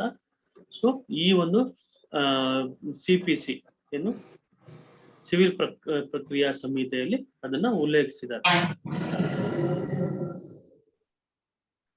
ಇಲ್ಲಿ ಸಾಕಷ್ಟು ನಮ್ಗೆ ಥಿಯರೀಸ್ಗಳನ್ನ ಕಾನೂನುಗಳನ್ನ ಇದಾವೆ. ಇದು ಸಾಕಷ್ಟು ದೊಡ್ಡ ಒಂದು ಕಾನೂನು. ಇದು ಒಂದು ಸಂಹಿತೆ. ಇದು ಸಾಕಷ್ಟು ವಿಚಾರಗಳನ್ನ ಸಿವಿಲ್ ಕೇಸ್ಗಳನ್ನ ಹೇಗ್ ನಡೆಸ್ಬೇಕು, ಯಾವ ಸಂದರ್ಭದಲ್ಲಿ ನಡೆಸ್ಬೇಕು, ಪ್ರತಿಯೊಂದು ಅಟ್ಯಾಚ್ಮೆಂಟ್ ಹೇಗ್ ಮಾಡೋವಂಥದ್ದು, ಪ್ರಾಪರ್ಟಿ ಅಟ್ಯಾಚ್ಮೆಂಟ್ ಮಾಡೋವಂಥದ್ದು ಹೇಗೆ, ಸೊ ಕೋರ್ಟ್ ನ ಆದೇಶವನ್ನ ಮೀರಿದಾಗ ಅರೆಸ್ಟ್ ಮಾಡಿಸೋಂಥದ್ದು, ಪ್ರತಿಯೊಂದು ವಿಚಾರಗಳು ಸಹ ನಾವು ಈ ಒಂದು ಸಂಹಿತೆಯಲ್ಲಿ ಒಂದು ಕಾನೂನಲ್ಲಿ ನಾವು ತಿಳ್ಕೊತೀವಿ. ಜಡ್ಜ್ಮೆಂಟ್ ಅಂದ್ರೆ ಏನು, ಡಿಕ್ರಿ ಅಂದ್ರೆ ಏನು, ಸಮನ್ಸ್ ಗಳನ್ನು ಯಾವಾಗ ಕೊಡುವಂಥದ್ದು, ನೋಟಿಸ್ ಗಳನ್ನ ಹೇಗ್ ಕೊಡುವಂಥದ್ದು, ನೋಟಿಸ್ ಕೊಡದಲ್ಲೇ ಇದ್ರು ಜಡ್ಜ್ಮೆಂಟ್ ಆದ ಅಂತ ಸಂದರ್ಭದಲ್ಲೂ ನಾವು ಕೊಟ್ಟಂತ ಆದೇಶನ ಕೋರ್ಟ್ ಕೊಟ್ಟಂತ ಆದೇಶನ ಫಾಲೋ ಮಾಡದಲ್ಲೇ ಇದ್ದಾಗ ಏನ್ ಮಾಡುವಂಥದ್ದು, ಪ್ರತಿಯೊಂದು ವಿಚಾರವಾಗೂ ಸಹ ಇಲ್ಲಿ ಉಲ್ಲೇಖಿಸಿದ್ದಾರೆ. ಅಪೀಲ್ಗಳ ಬಗ್ಗೆ, ಅಪೀಲ್ ಅಲ್ಲೂ ಸಾಕಷ್ಟು ಏನು ಫಸ್ಟ್ ಅಪೀಲ್ ಅಂತ ಇರ್ತದೆ, ಸೆಕೆಂಡ್ ಅಪೀಲ್ ಅಂತ ಇರ್ತಾರೆ. ಸೊ ಆರ್ಡರ್ ಗಳನ್ನ ಮಾಡಿದಾಗ ಅದ್ರ ಮೇಲೆ ಅಪೀಲ್ ಗಳನ್ನ ಹೇಗೆ ಹೋಗುವಂಥದ್ದು, ರೆಫರೆನ್ಸ್ ಅಂದ್ರೆ ಏನು, ರಿವ್ಯೂ ಅಂತಂದ್ರೆ ಏನು, ರಿವಿಷನ್ ಅಂತಂದ್ರೆ ಏನು, ಸುಪ್ರೀಂ ಕೋರ್ಟ್ ಗಳಲ್ಲಿ ಹೇಗೆ ಅಪೀಲ್ ಗಳನ್ನ ಹಾಕುವಂಥದ್ದು, ರೂಲ್ಸ್ ಗಳಿದೆ. ಪ್ಲೀಡಿಂಗ್ಸ್ ಅಂತಂದ್ರೆ ನಾವು ದಾವೆ ಪತ್ರ ಅಂತ ನಾವು ಕರಿತೀವಿ. ದಾವಾ ಪತ್ರಗಳನ್ನ ಪ್ಲೀಡಿಂಗ್ಸ್ ಅಂತ. ಪ್ಲೀಡಿಂಗ್ಸ್ ಅಂತಂದ್ರೆ ಈಗ ನಾನು ಉದಾಹರಣೆ ಕೊಟ್ಟೆ. ಏನು ಅಂತ ಉದಾಹರಣೆ ಕೊಟ್ಟೆ? ವಸಂತ್ ಅವರು ಒಂದು ಕೇಸನ್ನ ಹಾಕ್ತಾರೆ. ಸೊ ಆ ಒಂದು ದಾವಾ ಪತ್ರನ ಸಲ್ಲಿಸ್ತಾರೆ. ಅದನ್ನ ನಾವೇನಂತ ಕರಿತೀವಿ? ಪ್ಲೈಂಟ್ ಅಂತ ಕರಿತೀವಿ. ಇಲ್ಲಿ ಕಂಪ್ಲೇಂಟ್ ಅಂತ ಕರೆಯಲ್ಲ. ನೋಡಿ ಪ್ಲೈಂಟ್, ಕಂಪ್ಲೇಂಟ್ ಅಲ್ಲೂ COMPLAINT ಕಂಪ್ಲೇಂಟ್ ಅಂತ, ಕಮ್ ಅಂತ ತೆಗೆದಾಗ ನಾವು ಇಲ್ಲಿ ಪ್ಲೈಂಟ್ ಅಂತ ಉಳಿಯುತ್ತೆ. ಸೊ ಇಲ್ಲಿ ಸಿವಿಲ್ ಕೇಸ್ಗಳಲ್ಲೂ ಸಹ ನಾವು ಯಾರು ವ್ಯಕ್ತಿಯನ್ನ ಫಸ್ಟ್ ಮೊದಲನೇ ಹಂತದಲ್ಲಿ ಯಾರು ದಾವೆಯನ್ನ ಹೂಡ್ತಾನೆ ಅದನ್ನ ನಾವು ದಾವಾ ಪತ್ರ ಅಂತ ಕರಿತೀವಿ. ಅದನ್ನ ನಾವು ಇಂಗ್ಲಿಷ್ ಅಲ್ಲಿ ಪ್ಲೈಂಟ್ ಅಂತ ಕರಿತೀವಿ. ಆಪೋಸಿಟ್ ಪಾರ್ಟಿಯನ್ನು ನಾವು ಕೊಟ್ಟಂತ ಒಂದು ಕಂಪ್ಲೇಂಟ್ಗೆ ಅವನು ಒಂದು ಪ್ರತ್ಯುತ್ತರ ಕೊಡ್ತಾನೆ ಅಥವಾ ಅವನು ಅಬ್ಜೆಕ್ಷನ್ ಅನ್ನ ಫೈಲ್ ಮಾಡ್ತಾನೆ. ಅದಕ್ಕೆ ನಾವೇನಂತ ಕರಿತೀವಿ? ರಿಟರ್ನ್ ಸ್ಟೇಟ್ಮೆಂಟ್ ಅಂತ ಕರಿತೀವಿ. ಮೊದಲನೇ ಹಂತದಲ್ಲಿ ಸಿವಿಲ್ ಕೇಸ್ ಅಂತಂದ್ರೆ ಸೂಟ್ ಅನ್ನೋದನ್ನ ತಿಳ್ಕೊಂಡ್ವಿ. ಎರಡನೇ ಹಂತದಲ್ಲಿ ನಾವು ಕೊಟ್ಟಂತ ಒಂದು ದಾವಾ ಪತ್ರವನ್ನ ಕಂಪ್ಲೇಂಟ್ ಅನ್ನೋ ಬದಲು ಅದನ್ನ ನಾವು ಪ್ಲೈಂಟ್ ಅಂತ ಕರಿತೀವಿ. ಆಪೋಸಿಟ್ ಒಂದು ಸಲ್ಲಿಸೋದನ್ನ ನಾವೇನಂತ ಕರಿತೀವಿ? ರಿಟರ್ನ್ ಸ್ಟೇಟ್ಮೆಂಟ್ ಅನ್ನೋದನ್ನ ತಿಳ್ಕೊಂತೀವಿ. ಯಾರು ಕೇಸನ್ನ ಫೈಲ್ ಮಾಡ್ತಾನೆ ಅವನಿಗೆ ನಾವು ಪ್ಲೇಂಟಿಫ್ ಅಂತ ಕರಿತೀವಿ. ಆಪೋಸಿಟ್ ಪಾರ್ಟಿಯನ್ನ ನಾವು ಡಿಫೆಂಡೆಂಟ್ ಅಂತ ನಾವು ತಿಳ್ಕೊಂತೀವಿ. ಮತ್ತು ಜೂರಿಸ್ಡಿಕ್ಷನ್ ವೈಸ್ ಅಲ್ಲಿ ಎರಡು ರೀತಿಯಾದಂತ ಜೂರಿಸ್ಡಿಕ್ಷನ್ ಇರುತ್ತೆ. ಒಂದು ಟೆರಿಟೋರಿಯಲ್ ಜೂರಿಸ್ಡಿಕ್ಷನ್ ಅಂತ ಇರುತ್ತೆ, ಇನ್ನೊಂದು ಪೆಕ್ಯುನರಿ ಜೂರಿಸ್ಡಿಕ್ಷನ್ ಅಂತ ಇರುತ್ತೆ. ಟೆರಿಟೋರಿಯಲ್ ಜೂರಿಸ್ಡಿಕ್ಷನ್ ಅಂತಂದ್ರೆ ಕೋಲಾರದಲ್ಲಿ ಇದ್ದಂತ ಪ್ರಾಪರ್ಟಿಯನ್ನ ಕೋಲಾರದಲ್ಲಿ ಕೇಸನ್ನ ಫೈಲ್ ಮಾಡ್ಬೇಕಾಗುತ್ತೆ. ಮತ್ತು ಆ ಕೋಲಾರದಲ್ಲೂ ಸಹ ಸಾಕಷ್ಟು ಸಿವಿಲ್ ಕೋರ್ಟ್ಗಳಿದ್ದು ಆ ಸಿವಿಲ್ ಕೋರ್ಟ್ಗಳ ಒಂದು ಹಣಕಾಸಿನ ಒಂದು ಅದ್ರ ಮೌಲ್ಯದ ಆಧಾರದ ಮೇಲೆ ಕೋರ್ಟ್ಗಳನ್ನ ನಿರ್ಧಾರ ಮಾಡಿ ಆ ಕೋರ್ಟ್ ಅಲ್ಲಿ ಫೈಲ್ ಅನ್ನ ಮಾಡ್ಬೇಕಾಗುತ್ತೆ. ಅದನ್ನ ಪೆಕ್ಯುನರಿ ಜೂರಿಸ್ಡಿಕ್ಷನ್ ಅಂತ ತಿಳ್ಕೊಂಡ್ವಿ. ಡಿಸ್ಟ್ರಿಕ್ಟ್ ಕೋರ್ಟ್ಗಳಲ್ಲಿ ಒಂದು ಪ್ರಾಪರ್ಟಿಯ ಮೌಲ್ಯ 10 ಲಕ್ಷಕ್ಕಿಂತ ಜಾಸ್ತಿ ಇದ್ರೆ ಅದನ್ನ ನಾವು ಡಿಸ್ಟ್ರಿಕ್ಟ್ ಕೋರ್ಟ್ಗಳಲ್ಲಿ ನಾವು ಫೈಲ್ ಮಾಡೋಂಥದ್ದನ್ನ ಮಾಡ್ಬೇಕಾಗತ್ತೆ. 5 ಲಕ್ಷ ಅಥವಾ 2 ಲಕ್ಷ ಇರುವಂತ ಕೋರ್ಟ್ಗಳನ್ನ ನಾವು ಸಹ ನೋಡಿಕೊಂಡು ಕೇಸನ್ನು ಫೈಲ್ ಮಾಡೋಂಥದ್ದು ನಾವು ತಿಳ್ಕೊಂಡ್ವಿ. ಸೊ ಈಗ ನಾವು ಸ್ಟೇಜಸ್ ಆಫ್ ದಿ ಸಿವಿಲ್ ಕೋರ್ಟ್ಗಳನ್ನ ತಿಳ್ಕೊಳ್ಳೋಣ. ಎಷ್ಟು ತರ ಸ್ಟೇಜಸ್ ನಾವು ನೋಡ್ತೀವಿ ಸಿವಿಲ್ ಪ್ರಕರಣಗಳನ್ನ ಕೇಸ್ಗಳನ್ನ ನಡೆಸೋಂತ ಸಂದರ್ಭದಲ್ಲಿ ಎಷ್ಟು ರೀತಿಯಾದಂತ ಒಂದು ನಾವು ಸ್ಟೇಜ್ಗಳನ್ನ ನಾವು ನೋಡ್ತೀವಿ ಅನ್ನೋದನ್ನ ತಿಳ್ಕೊಳ್ಳೋಣ. ಶೇರ್ ಮಾಡ್ತೀನಿ ನಿಮ್ಗೆ.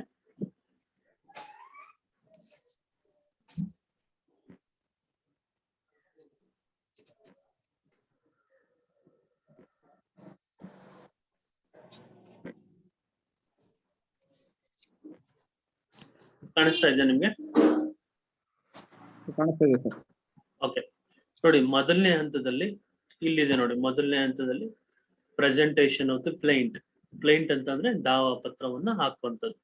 ನೀವು ಮೊದಲನೇ ಹಂತದಲ್ಲಿ ದಾವಾ ಪತ್ರವನ್ನ ಕೋರ್ಟ್ಗೆ ಪ್ರೆಸೆಂಟ್ ಮಾಡಿದಾಗ ಪ್ರೆಸೆಂಟೇಷನ್ ನೀವು ಪ್ರೆಸೆಂಟ್ ಅಂದ್ರೆ ಮುಂದೆ ಇಟ್ಟಂತ ಸಂದರ್ಭದಲ್ಲಿ ನೋಡಿ, ಮುಂದೆ ಇಟ್ಟಂತ ಸಂದರ್ಭದಲ್ಲಿ ಮೊದಲನೇ ಹಂತದಲ್ಲಿ ನಿಮ್ಗೆ issue and service of summons on defendant ಅಂತ ಇರುತ್ತೆ. ನಾವು ಮೊದಲು ಯಾರು ಕೇಸನ್ನ ಹೂಡ್ತಾರೆ ಅವರು ಪ್ಲೇಂಟಿಫ್ ಆಗಿರ್ತಾರೆ. ಅವ್ರು ಕೊಟ್ಟಂತ ಕಂಪ್ಲೇಂಟ್ ಅನ್ನ ಪ್ಲೈಂಟ್ ಅಂತ ಕರೀತಾರೆ. ಸೊ ಆ ಒಂದು ಆಧಾರದ ಮೇಲೆ ಸಮನ್ಸ್ ಗಳನ್ನ ಇಶ್ಯೂ ಮಾಡುವಂಥದ್ದು ಮಾಡುತ್ತೆ ಕೋರ್ಟು. ನೋಡಿ, issue and service of summons on defendant ಅಂತ. ಅದು ಎರಡನೇ ಹಂತದಲ್ಲಿ. ಈಗ ನಿಮ್ಗೆ ಉದಾಹರಣೆಯನ್ನು ಕೊಡ್ತಾ ಇದ್ದೆ. ಏನ್ ಉದಾಹರಣೆ ಕೊಟ್ಟೆ? ವಸಂತ್ ಕುಮಾರ್ ಅವ್ರನ್ನ ಉದಾಹರಣೆಯನ್ನ ಕೊಟ್ಟೆ. ವಸಂತ್ ಅವರು ಕುಮಾರ್ ಅವರ ಮನೆಯಲ್ಲಿ ಬೋಗಿಕ್ ಇರ್ತಾರೆ. ಸೊ ಬೋಗಿಕ್ ಅಂದ್ರೆ ಲೀಸ್ಗೆ ಇರ್ತಾರೆ. ಕುಮಾರ್ ಅವರು ನೋಟಿಸ್ ಅನ್ನ ಕಳಿಸ್ತಾರೆ, ನೀವು ವೆಕೇಟ್ ಮಾಡಿ ಅಂತ. ಅವರು ವೆಕೇಟ್ ಮಾಡೋದಿಲ್ಲ. ನೋಟಿಸ್ಗೂ ರಿಪ್ಲೈ ನೋಟಿಸು ಸಹ ಕಳಿಸಲ್ಲ ಲಾಯರ್ ಕಡೆಯಿಂದ. ಅಂತ ಸಂದರ್ಭದಲ್ಲಿ ಏನ್ ಮಾಡ್ತಾರೆ? ಕುಮಾರ್ ಅವ್ರು ಬಂದು ದಾವೆಯನ್ನ ಹೂಡ್ತಾರೆ. ಮೊದಲನೇ ಹಂತದಲ್ಲಿ ಪ್ರೆಸೆಂಟೇಷನ್ ಆಫ್ ದಿ ಪ್ಲೇಂಟ್. ಅವ್ರು ದಾವೆಯನ್ನು ಹೂಡ್ತಿದ್ದಾಗ ಕೋರ್ಟ್ ಅವ್ರು ಏನ್ ಮಾಡ್ತಾರೆ? ಸೊ ಒಂದು ಸಮನ್ಸ್ ಅನ್ನ ಕಳಿಸ್ತಾರೆ. ಸಮನ್ಸ್ ಅಂತಂದ್ರೆ ಏನು ಅಂತ ಪ್ರಶ್ನೆ ಬಂದಾಗ, ಸಮನ್ಸ್ ಅಂತಂದ್ರೆ ಕೋರ್ಟಿನ ಒಂದು ಇಂಟಿಮೇಷನ್ ಅಂತ. ಇಂಟಿಮೇಷನ್ ಅಂತಂದ್ರೆ ಏನು? ಒಂದು ನೋಟಿಸ್ ಅಂತ. ನಾವು ನೋಟಿಸ್ ನ ಸಮನ್ಸ್ ಅಂತಾನು ಕರೀಬಹುದು. ಸಮನ್ಸ್ ಅನ್ನ ನಾವು ಸಿವಿಲ್ ಪ್ರಕರಣಗಳಲ್ಲಿ ಸಮನ್ಸ್ ಅಂತ ಕರಿತೀವಿ. ಸೊ ಕ್ರಿಮಿನಲ್ ಪ್ರಕರಣಗಳಲ್ಲೂ ಸಹ ಸಮನ್ಸ್ ಅನ್ನ ಕೊಡ್ತಾರೆ. ಸಿವಿಲ್ ಕೇಸ್ಗಳಲ್ಲೂ ಸಮನ್ಸ್ ಅನ್ನ ಕೊಡ್ತಾರೆ. ಆ ಸಮನ್ಸ್ಗೆ ಬರ್ಲಿಲ್ಲ ಅಂತಂದ ತಕ್ಷಣ ಪಕ್ಷದಲ್ಲಿ ಕೋರ್ಟ್ನವರು ವಾರೆಂಟ್ ಅನ್ನ ಮಾಡ್ತಾರೆ. ಸಿವಿಲ್ ಕೇಸ್ಗಳಲ್ಲಿ ವಾರೆಂಟ್ ಮಾಡ್ತಾರ? ಸಿವಿಲ್ ಕೇಸ್ಗಳಲ್ಲಿ ವಾರೆಂಟ್ ನ ಅವಕಾಶ ಇರೋದಿಲ್ಲ. ಕ್ರಿಮಿನಲ್ ಕೇಸ್ಗಳಲ್ಲಿ ಮಾತ್ರ ವಾರೆಂಟ್ ಅನ್ನ ಮಾಡ್ತಾರೆ. ಸಿವಿಲ್ ಕೇಸ್ಗಳು ಸಹ ವಾರೆಂಟ್ ಇದೆ, ಅದು ಲೇಟರ್ ಆನ್ ಸ್ಟೇಜ್ಗಳಲ್ಲಿ ಇರುತ್ತೆ. ನೋಡಿ, ಇಲ್ಲಿ ಸಮನ್ಸ್ ಅಂತ ಇದೆ. Issue and service of summons on defendant. Summons defendant ಅಂದ್ರೆ ಅಪೋಸಿಟ್ ಪಾರ್ಟಿ ಅವ್ರಿಗೆ ಸಮನ್ಸ್ ಅನ್ನ ಕೊಡೋದು. ಇಂಥ ದಿವಸ ನೀನು ಬಂದು ಅಪಿಯರ್ ಆಗು ಅಂತ ಹೇಳಿ. ಅವನು ಅವತ್ತಿನ ದಿವಸ ಅಪಿಯರ್ ಆಗ್ತಾನೆ. ನೋಡಿ, ಮೂರನೇ ಹಂತದಲ್ಲಿ ಅಪಿಯರೆನ್ಸ್ ಆಫ್ ಪಾರ್ಟೀಸ್. ಸೊ ಇಲ್ಲಿ ಡಿಫೆಂಡೆಂಟ್ ಬರ್ತಾನೆ, ಪ್ಲೇಂಟಿಫು ಬರ್ತಾರೆ. ಅವ್ರು ಬಂದು ಅವರ ಒಂದು ವಕಾಲತನ್ನ ಹಾಕ್ತಾರೆ. ಸೊ ಅವ್ರ ಪರ ಒಂದು ವಕೀಲರು ಬಂದು, ಅವ್ರೇನಾದ್ರು ವಕೀಲರನ್ನ ಅಪಾಯಿಂಟ್ ಮಾಡ್ಕೊಂಡಿದ್ದು, ಅಪಾಯಿಂಟ್ ಮಾಡ್ಕೊಂಡಂತ ವಕೀಲರು ಬಂದು ಅವತ್ತಿನ ದಿನ ವಕಾಲತನ್ನ ಹಾಕಿ, ಸೊ ನಾವು ಅವ್ರು ಹಾಕಿರೋ ಅಂತ ಒಂದು ಏನು ಕೇಸಿಗೆ ನಾವು ಪ್ರತ್ಯುತ್ತರವನ್ನ ಕೊಡ್ತೀವಿ, ರಿಟರ್ನ್ ಸ್ಟೇಟ್ಮೆಂಟ್ ಅನ್ನ ಕೊಡ್ತೀವಿ ಅಂತ ಹೇಳಿ ಅವರು ಅವಕ್ಕೆ ಒಂದು ಟೈಮ್ ಅನ್ನ ತಗೋತಾರೆ ಅವರು. ಸೊ ಮಿನಿಮಮ್ ನಿಮ್ಗೆ 30 days ಟೈಮ್ ಇರುತ್ತೆ ರಿಟರ್ನ್ ಸ್ಟೇಟ್ಮೆಂಟ್ ಹಾಕ್ಲಿಕ್ಕೆ. 30 days ಟೈಮ್ ಇದ್ದು ಅವರು ಅವಕಾಶವನ್ನ ಕೇಳ್ಕೊಂತಾರೆ, ಡೇಟ್ ಅನ್ನ ಕೊಡ್ತಾರೆ. ಒಂದು ವೇಳೆ ಡಿಫೆಂಡೆಂಟು ಬರ್ಲಿಲ್ಲ, ಕೇಸ್ ಹಾಕಿದ್ದಾನೆ, ಯಾರು ಕೇಸ್ ಹಾಕಿದ್ದಾರೆ? ಕುಮಾರ್ ಅವ್ರು ಕೇಸ್ ಹಾಕಿದ್ದಾರೆ. ಆಪೋಸಿಟ್ ಅವ್ರ ಪಾರ್ಟಿ ಬರ್ಲಿಲ್ಲ. ಅವಾಗ ಏನಾಗುತ್ತೆ? ಕೋರ್ಟ್ನವ್ರು ಏನ್ ಮಾಡ್ತಾರೆ ಅಂದ್ರೆ ಎಕ್ಸ್ಪಾರ್ಟೆ ಡಿಕ್ರಿಯನ್ನ ಮಾಡ್ತಾರೆ. ಎಕ್ಸ್ಪಾರ್ಟೆ ಡಿಕ್ರಿ ಅಂದ್ರೆ ಏಕಪಕ್ಷೀಯವಾಗಿ ನಿರ್ಧಾರವನ್ನ ಮಾಡೋದನ್ನ ನಾವು ಎಕ್ಸ್ಪಾರ್ಟೆ ಆರ್ಡರ್ ಅಂತ ಕರಿತೀವಿ, ಅಥವಾ ಎಕ್ಸ್ಪಾರ್ಟೆ ಡಿಕ್ರಿ ಅಂತ ಕರಿತೀವಿ. ಸೊ ಎಕ್ಸ್ಪಾರ್ಟೆ ಡಿಕ್ರಿಯನ್ನ ಮಾಡ್ತಾರೆ. ಸೊ ಎಕ್ಸ್ಪಾರ್ಟೆ ಡಿಕ್ರಿಯನ್ನ ಮಾಡಿ ಏಕಪಕ್ಷೀಯವಾಗಿ ಅದನ್ನ ತಿರ್ಗಾ ಆಮೇಲೆ ಎಕ್ಸಿಕ್ಯೂಷನ್ ಕೇಸ್ ಹಾಕಬೇಕಾಗುತ್ತೆ. ಸೊ ಒಂದ್ ವೇಳೆ ಬಂದ್ರು ಅಂದ ತಕ್ಷಣ ಏನ್ ಮಾಡ್ತಾರೆ? ರಿಟರ್ನ್ ಸ್ಟೇಟ್ಮೆಂಟ್ ಅನ್ನ ಫೈಲ್ ಮಾಡ್ತಾನೆ. Filing of the return statement by the defendant. Defendant ಪ್ರತಿವಾದಿ ಬಂದು ವಾದಿ ಸಲ್ಲಿಸಿದಂತ ವಾದ ಪತ್ರಕ್ಕೆ ಪ್ರತ್ಯುತ್ತರವಾಗಿ ಒಂದು ಪ್ರತ್ಯುತ್ತರ ಪತ್ರವನ್ನ ಕೊಡ್ತಾನೆ. ಅದನ್ನ ರಿಟರ್ನ್ ಸ್ಟೇಟ್ಮೆಂಟ್ ಅಂತ ಕರೀತಾರೆ. ರಿಟರ್ನ್ ಸ್ಟೇಟ್ಮೆಂಟ್ ಅನ್ನ ಕೊಟ್ಟಾಗ ಯಾರು ವಾದಿ ಇರ್ತಾರೆ ಅವನ್ ಏನ್ ಮಾಡ್ಬೇಕಾಗತ್ತೆ, ಅವ್ರ ಡಾಕ್ಯುಮೆಂಟ್ಸ್ ಗಳನ್ನ ಕೊಡ್ಬೇಕಾಗತ್ತೆ. ಅವನ ಹತ್ರ ಏನು ಸಾಕ್ಷ್ಯಾಧಾರಗಳಿದಾವೆ ಆ ಸಾಕ್ಷ್ಯಾಧಾರಗಳು. ಈ ಒಂದು ವಿಚಾರನ ನಾವು ಯಾವ ಎಕ್ಸಾಂಪಲ್ ನ ತಗೊಂಡ್ರೆ ಅಂದ್ರೆ, ಕುಮಾರ್ ಅವರು ಬೋಗಿ ಕೊಟ್ಟಿರ್ತಾರಲ್ಲ, ಆ ಬೋಗಿಕ್ಕೆ ಅಂತ ಕೊಟ್ಟಾಗ ನಮ್ಗೆ ಏನು ಉದ್ಭವ ಆಗುತ್ತೆ ಅಂದ್ರೆ, ಕುಮಾರ್ ಅವ್ರದ್ದೇನ ಇದು ಮನೆ ಅನ್ನೋದು ಉದ್ಭವ ಆಗುತ್ತೆ. ಸೊ ಅವಾಗ ಹೌದು ಇದು ನಂದೇ ಮನೆ, ನಾನೇ ಇವ್ರಿಗೆ ಬೋಗಿ ಕೊಟ್ಟಿದ್ದೀನಿ ಅಂತ ಹೇಳಿ ಲೀಸ್ ಅಗ್ರಿಮೆಂಟ್ ಏನಾದ್ರು ಇದೆ, ಲೀಸ್ ಅಗ್ರಿಮೆಂಟ್ ಅನ್ನ ಕೋರ್ಟ್ಗೆ ಪ್ರೊಡ್ಯೂಸ್ ಮಾಡ್ತಾರೆ.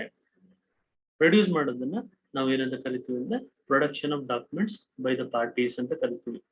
ಯೂಶಲ್ ಆಗಿ ಏನಾಗುತ್ತೆ, ಮೊದಲನೇ ಹಂತದಲ್ಲಿ ಪ್ಲೈಂಟಿಫ್ ಡಾಕ್ಯುಮೆಂಟ್ಸ್ ಗಳನ್ನ ಕೊಡೋ ಅಂತದನ್ನ ಅವಕಾಶವನ್ನ ಕೊಡ್ತಾರೆ. ಸೊ ಆಮೇಲೆ ಡಿಫೆಂಡೆಂಟ್ ಅವನ ಏನಾದ್ರು ದಾಖಲೆಗಳಿದ್ರೆ ಅವನು ತಂದು ಆ ಡಾಕ್ಯುಮೆಂಟ್ ಗಳನ್ನ ಹಾಕ್ತಾನೆ. ಸೊ ಇಲ್ಲಿ ನಮ್ಗೆ ಉದಾಹರಣೆಯಲ್ಲಿ ಕುಮಾರ್ ಅವರು ಅವ್ರ ಮನೆ ಅಂತ ಹೇಳಿ ಅವ್ರದ್ದು ಡಾಕ್ಯುಮೆಂಟ್ ಕೊಟ್ರೆ, ಅದನ್ನೇನಾದ್ರೂ ಕಂಟೆಸ್ಟ್ ಮಾಡಿದ್ರೆ, ಇಲ್ಲ ಈ ಮನೇನ ಆಲ್ರೆಡಿ ನಮ್ಗೆ ಸೇಲ್ ಮಾಡ್ಬಿಟ್ಟಿದ್ರು, ಸೊ ಈಗ ಆ ಒಂದು ಮನೆ ವಿಚಾರ ಮೇಲೆ ಅವ್ರಿಗೆ ಯಾವುದೇ ಹಕ್ಕಿಲ್ಲ, ಈ ಮನೆ ನಾವು ಕೊಂಡ್ಕೊಂಡಿದೀವಿ ಆಲ್ರೆಡಿ, ಇನ್ನೊಬ್ರ ಕಡೆಯಿಂದ ಕೊಂಡ್ಕೊಂಡಿದೀವಿ, ಕುಮಾರ್ ಅನ್ನೋರು ಯಾರೊಬ್ರು ಸ್ಟ್ರೇಂಜರು, ಯಾರೊಬ್ಬ ಗೊತ್ತಿಲ್ಲದೆ ಇರೋಂಥ ವ್ಯಕ್ತಿ ಬಂದು ನನ್ನ ಮೇಲೆ ಕೇಸ್ ಹಾಕಿದ್ದಾನೆ, ಇದನ್ನ ನಾನು ಉಟೇಶ್ ಲಮಾಣಿ ಅವ್ರ ಕಡೆಯಿಂದ ನಾನು ಪರ್ಚೇಸ್ ಮಾಡಿದ್ದೀನಿ ಅಂತ ಹೇಳಿದ್ರು ಅವ್ರು ಕಂಟೆಸ್ಟ್ ಮಾಡಿದ್ರೆ, ಆ ವಿಚಾರವಾಗಿ ಎಕ್ಸಾಮಿನ ಮಾಡ್ಬೇಕಾಗತ್ತೆ, ವಿಚಾರಣೆಯನ್ನ ಮಾಡ್ಬೇಕಾಗತ್ತೆ. ಅಂತ ಸಂದರ್ಭದಲ್ಲಿ ನಾವು ಪ್ಲೇಂಟಿಫ್ ಕಡೆಯಿಂದ ಆ ಡಾಕ್ಯುಮೆಂಟ್ಸ್ ಅನ್ನ ಕೊಟ್ಟಿರ್ತಾರಲ್ಲ, ಅದನ್ನ ಡಿಫೆಂಡೆಂಟ್ ಕ್ರಾಸ್ ಎಕ್ಸಾಮಿನೇಷನ್ ಮಾಡ್ತಾರೆ. ಪಾರ್ಟಿ ಸವಾಲಿನ ಪ್ರಕ್ರಿಯೆ ನಡೆಯುತ್ತೆ. ಸೊ ಇವ್ರು ಕೊಟ್ಟಂತ ಒಂದು ದಾಖಲೆನ ಇನ್ನೊಬ್ರು ವಕೀಲರು ಏನ್ ಮಾಡ್ತಾರೆ, ಪಾರ್ಟಿ ಸವಾಲನ್ನ ಮಾಡ್ತಾರೆ. ಅದನ್ನ ಎಕ್ಸಾಮಿನ್ ಮಾಡ್ಲಾಗುತ್ತೆ. ನೋಡಿ, ಇದು ಎಕ್ಸಾಮಿನೇಷನ್ ಆಫ್ ಪಾರ್ಟೀಸ್. ಅದು ನೆಕ್ಸ್ಟ್ ಹಂತಕ್ಕೆ ಹೋಗುತ್ತೆ. ಈ ಎಕ್ಸಾಮಿನೇಷನ್ ಆಫ್ ಪಾರ್ಟೀಸ್ ಆಧಾರದ ಮೇಲೆ ಕೋರ್ಟ್ನವರು ಇಶ್ಯೂಸ್ ಅನ್ನ ಫ್ರೇಮ್ ಮಾಡ್ತಾರೆ. ಈ ಇಬ್ರು ಮಧ್ಯದಲ್ಲಿ, ಇಬ್ಬರ ಒಂದು ವ್ಯಾಜ್ಯದಲ್ಲಿ ಏನು ಸಮಸ್ಯೆ ಉಂಟಾಗಿದೆ ಅಂತ ಹೇಳಿ ಕೋರ್ಟ್ನವರು ಒಂದು ಇಶ್ಯೂಸ್ ಅನ್ನ ಮಾಡ್ತಾರೆ. ಇಶ್ಯೂಸ್ ಅಂದ್ರೆ ವಿವಿಧಾಂಶ ಅಂತ. ವಿವಿಧಾಂಶ ಅಂತಂದ್ರೆ ಏನು ಅಂತಂದ್ರೆ ವಾದದ ಅಂಶ. ಇಬ್ರದ್ದೇನು ವಾದಗಳಿದೆ, ಇದು ನನ್ನ ಮನೆ ಅಂತಾನೆ, ಇದು ನನ್ನ ಮನೆ ಅಂತಾನೆ. ಕುಮಾರ್ ಅವರು ಇದು ನನ್ನ ಮನೆ ಅಂತ ಹೇಳ್ತಾರೆ, ವಸಂತ್ ಅವರು ಇದು ನಂದು ಮನೆ, ನಾನು ಇನ್ನೊಬ್ರ ಕಡೆಯಿಂದ ಪರ್ಚೇಸ್ ಮಾಡಿದ್ದೀನಿ ಅಂತಾರೆ. ಅಂತ ಸಂದರ್ಭದಲ್ಲಿ ಕೋರ್ಟ್ ಅವ್ರು ಏನ್ ಮಾಡ್ತಾರೆ, whether the plaintiff proves that ಅಂತ ಶುರು ಮಾಡ್ತಾರೆ. ಇಲ್ಲಿ ವೆದರ್ ಪ್ಲೇಂಟಿಫ್ ಯಾರಾಗಿರ್ತಾರೆ, ಕುಮಾರ್ ಅವರು ಪ್ಲೇಂಟಿಫ್ ಆಗಿರ್ತಾರೆ. ಅವರು ಸಿವಿಲ್ ಪ್ರಕರಣಗಳಲ್ಲಿ ಯಾವಾಗ್ಲೂ ನಾವು ನೆನಪಲ್ಲಿ ಇಟ್ಕೊಬೇಕಾಗಿರೋದು ಏನ್ ವಿಚಾರ ಅಂತಂದ್ರೆ, ಯಾರು ಕೇಸನ್ನ ಹಾಕ್ತಾರೆ ಅವರೇ ಅದನ್ನ ಪ್ರೂವ್ ಮಾಡ್ಬೇಕು. ಇದು ನನ್ನ ಮನೆ ಅಂತ, ನನ್ನ ಮನೆನ ಇವ್ನು ಬಿಟ್ಕೊಡ್ತಾ ಇಲ್ಲ ಅಂತ ಕೋರ್ಟ್ಗೆ ಏನಾದ್ರು ಕೇಸ್ ಫೈಲ್ ಮಾಡಿದಂತ ಸಂದರ್ಭದಲ್ಲಿ ಇದು ನಿನ್ನ ಮನೇನಾ ಅಂತ ಪ್ರೂವ್ ಮಾಡ್ಕೊಳ್ಳೋ ಜವಾಬ್ದಾರಿ ಯಾರಿಗಿರುತ್ತೆ ಅಂದ್ರೆ, ಯಾರು ಫಸ್ಟ್ ಕೇಸನ್ನ ಫೈಲ್ ಮಾಡ್ತಾರೆ ಅವ್ರಿಗೆ ಅದು ಇರುತ್ತೆ. ಈ ನಿಟ್ಟಿನಲ್ಲಿ ಅವನು ಅದನ್ನ ಪ್ರೂವ್ ಮಾಡಿದಾನ ಅಂತ ಕೋರ್ಟ್ನವರು ಮೊದಲು ಒಂದು ವಿವಿಧಾಂಶನ ಫ್ರೇಮ್ ಮಾಡ್ಕೊಂತಾರೆ. ಆ ವಿವಿಧಾಂಶದ ಆಧಾರದ ಮೇಲೆ ತನಿಖೆಯನ್ನ ಮಾಡ್ತಾರೆ. ತನಿಖೆಯನ್ನ ಮಾಡಾದ್ಮೇಲೆ ಜಡ್ಜ್ಮೆಂಟ್ ಅನ್ನ ಮಾಡ್ತಾರೆ. ನೋಡಿ, ಅದನ್ನ ನಾವು framing of issues by the court ಅಂತ ಕರಿತೀವಿ. So framing of issues of the court ಅಂತ ಕರೆದಾಗ ಅದ್ರ ಮೇಲೆ ವಿಚಾರಣೆಯನ್ನ ಮಾಡಿದಾಗ ಈ ಒಂದು ಪ್ರಾಪರ್ಟಿಯ ಒಂದು ದಾಖಲೆಗಳು ಏನಾದ್ರು ಇನ್ನೊಬ್ರ ಹತ್ರ ವಿಟ್ನೆಸ್ಗಳ ಹತ್ರ ಏನಾದ್ರು ಇದ್ರ ಆ ವಿಟ್ನೆಸ್ಗಳನ್ನ ಕರ್ಸಿ ಕೋರ್ಟ್ಗೆ ಕರ್ಸಿ ಅವ್ರನ್ನ ಕಟ್ಟಕಡೆಯಲ್ಲಿ ನಿಲ್ಸಿ ಅವ್ರನ್ನ ವಿಚಾರಣೆ ಮಾಡೋದಕ್ಕೆ ಅವ್ರಿಗೂ ಒಂದು ಸಮನ್ಸ್ ಅನ್ನ ಕೊಡ್ತಾರೆ. ನಾವು ಅದನ್ನ ಏನಂತ ಕರಿತೀವಿ ಅಂದ್ರೆ summoning and attendance of the witnesses ಅಂತ ಸ್ಟೇಜ್ ನಾವು ನೋಡ್ತೀವಿ. ಸೊ ಅವರು ಬಂದು ವಿಟ್ನೆಸ್ ಗಳನ್ನ ಕೊಡ್ತಾರೆ. ಏನ್ ವಿಟ್ನೆಸ್ ಅನ್ನ ಕೊಡ್ತಾರೆ, ಇಲ್ಲ ಕುಮಾರ್ ಅವರೇನೆ ವಸಂತ್ ಅವ್ರಿಗೆ ಮಾರಾಟ ಮಾಡಿದ್ರು, ಆ ಮಾರಾಟ ಮಾಡುವಂತ ಸಂದರ್ಭದಲ್ಲಿ ನಾವು ಸಹ ಇದ್ವಿ, ಉಟೇಶ್ ಲಮಾನಿ ಅವರು ಸಹ ಇದ್ರು, ಹಾಗೂ ಹರ್ಷಿತಾ ಅವರು ಸಹ ಇದ್ರು. ಅವರು ಸಾಕ್ಷಿಗಳಾಗಿ ಸಿಗ್ನೇಚರ್ ಅನ್ನ ಮಾಡಿದ್ದಾರೆ, ಕನ್ಸೆಂಟಿಂಗ್ ವಿಟ್ನೆಸ್ ಅಥವಾ ವಿಟ್ನೆಸ್ ಗಳಾಗಿ ಸೈನ್ ಮಾಡಿದ್ದಾರೆ. ಅದನ್ನ ನೋಡಿದ್ದಾರೆ, ಅದನ್ನ ಮಾಡುವಂತ ಪ್ರಕ್ರಿಯೆನ ನೋಡಿದ್ದಾರೆ. ಅವ್ರನ್ನೇ ಬಂದು ಕೇಳಿ, ನೀವು ಅವತ್ತಿನ ದಿವಸ ನಾನು ಮಾರಾಟ ಮಾಡಿದ್ದೀನಿ, ಅವರು ಪರ್ಚೇಸ್ ಮಾಡಿದ್ರು, ವಸಂತ್ ಅವರು ಪರ್ಚೇಸ್ ಮಾಡಿದ್ರು ಕುಮಾರ್ ಅವ್ರ ಕಡೆಯಿಂದ ಅಂತ ಹೇಳಿದಾಗ, ಸೊ ಆ ಸಾಕ್ಷಿಗಳಿಗೆ ನಾವು ಕರ್ಸ್ಬೇಕಾಗುತ್ತೆ ಕೋರ್ಟ್ನವ್ರಿಗೆ. ಸಾಕ್ಷಿಗಳನ್ನ ಕರ್ಸಿ ಕೋರ್ಟ್ನವ್ರ ಕಡೆಯಿಂದ ಸಾಕ್ಷಿಗಳು ಬಂದು ಹೇಳ್ಬೇಕು, ಇಂಥವ್ರಿಗೆ ನಾನು ಮಾರಾಟ ಮಾಡಿದ್ದೆ, ನಾನು ನೋಡ್ದೆ, ಇದು ಅವ್ರದೇ ಸಿಗ್ನೇಚರು ಅಂತ ಹೇಳಿದಂತ ಸಂದರ್ಭದಲ್ಲಿ ಅದನ್ನ ಕೋರ್ಟ್ನವರು ರೆಕಾರ್ಡ್ ಅನ್ನ ಮಾಡ್ತಾರೆ. ಕೋರ್ಟ್ನ ರೆಕಾರ್ಡ್ ಎಲ್ಲ ಮಾಡಾದ್ಮೇಲೆ ಆ ಒಂದು hearing of the suits and examination of witnesses ಅಂತ ನಾವು ಕರಿತೀವಿ. ಒಂದು ಹಿಯರಿಂಗ್ ಅಂತ ನಾವು ಕರಿತೀವಿ. ಹಿಯರಿಂಗ್ ಅಂತಂದ್ರೆ ಏನು ಅಂದ್ರೆ ವಾದವನ್ನ ಕೇಳುವಂಥದ್ದು, ಸಾಕ್ಷಿಗಳನ್ನ ನೋಡುವಂಥದ್ದು ಮತ್ತು ವಾದವನ್ನ ಕೇಳುವಂಥದ್ದು ಜಡ್ಜು ಮಾಡ್ತಾರೆ. ಮಾಡಾದ ನಂತರ ನೋಡಿ ಆರ್ಗ್ಯುಮೆಂಟ್ ಅಂತ ಕರಿತೀವಿ. ಯಾವ ಒಂದು ವಿಚಾರದಲ್ಲಿ ಈಗ ನಮ್ಗೆ ಸಾಕ್ಷಿಗಳು ಯಾವ್ಯಾವರು ಏನೇನು ಹೇಳಿದಾರಲ್ಲ, ಯಾವ್ಯಾವ ಸಾಕ್ಷಿಗಳು ಏನೇನ್ ಬಂದು ಹೇಳಿದ್ದಾರೆ, ಯಾವುದು ಸಾಕ್ಷ್ಯಾಧಾರಗಳು, ಮೌಖಿಕ ಸಾಕ್ಷಿ ಇರ್ಬೋದು ಅಥವಾ ಲಿಖಿತ ಸಾಕ್ಷಿ ಇರ್ಬೋದು, ಡಾಕ್ಯುಮೆಂಟರಿ ಪ್ರೂಫ್ ಅಂತ ನಾವು ಕರಿತೀವಿ.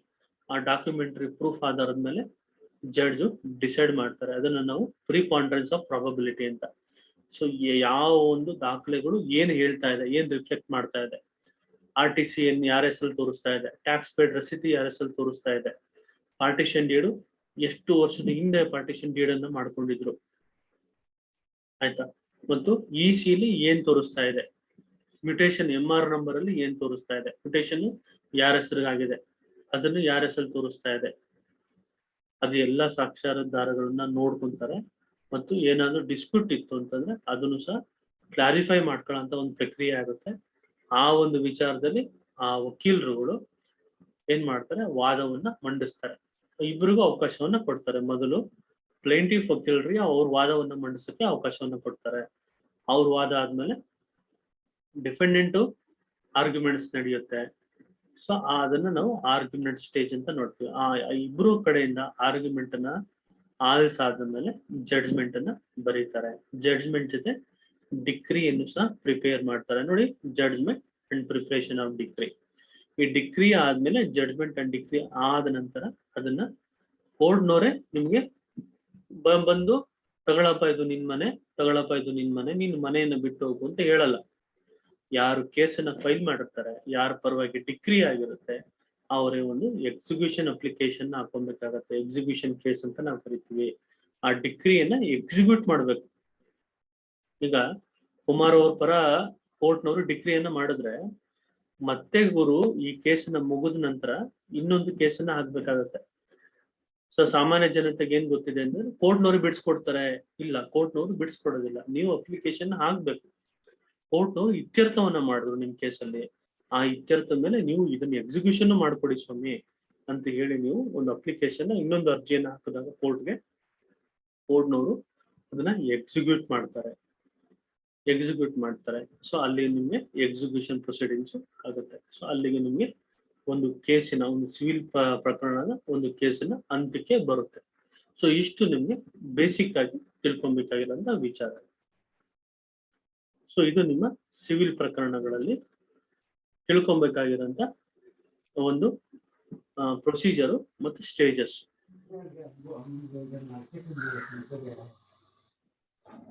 ಅರ್ಥ ಆಯ್ತಲ್ಲ?